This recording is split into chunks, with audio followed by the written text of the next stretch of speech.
Praise the lord. నేటి దిన వాగ్దానము. యుగ యుగములు యెహోవాను నమ్ముకొనుడి.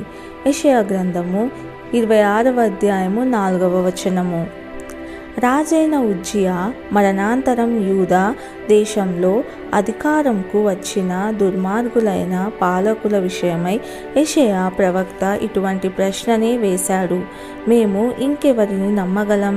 దేవుడు యెషయా ప్రవక్తకు ఒక గొప్ప దర్శనం ద్వారా బదులు ఇచ్చి, దేవుడు ప్రస్తుత పరిస్థితుల్లో కూడా రాబో మంచి రోజుల కొరకు ఎంతైనా నమ్మదగిన వాడని ఆదరణ పొందాడు. ఎవని మనస్సు నీ మీద ఆనుకొనునో వానిని నీవు పూర్ణ శాంతి గల వానిగా కాపాడుదువు. ఏలైనగా అతడు నీ యందు విశ్వాసముంచి ఉన్నాడు అని యెషయా ప్రవక్త దేవుని స్తుతించాడు. యెహోవాయే నిత్య ఆశ్చర్య దుర్గము. యుగ యుగంలో యెహోవాను నమ్ముకొనుడి అని ప్రవక్త తెలియజేశాడు. దేవునిపై మన మనస్సును స్థిరంగా నిలిపినప్పుడు పొగ మంచు వలె ఉన్న గందరగోళ సమయాలలో కూడా మనము ఆయన యందు నమ్మిక ఉంచగలము.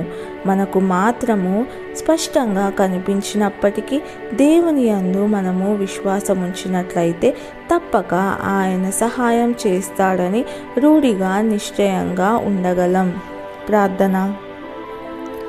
ప్రియ ప్రభువా, ఈ లోకం ఎంతో దట్టమైన పొగ మంచుతో గందరగోళంగా అనిపిస్తుంది. నేను ఎల్లప్పుడూ విశ్వసించగల నీపై నా మనస్సు స్థిరంగా నిలుపుటకు నాకు కృప చూపండి. యేసయ్య నామంలో ప్రార్థిస్తున్నాను తండ్రి. ఆమెన్.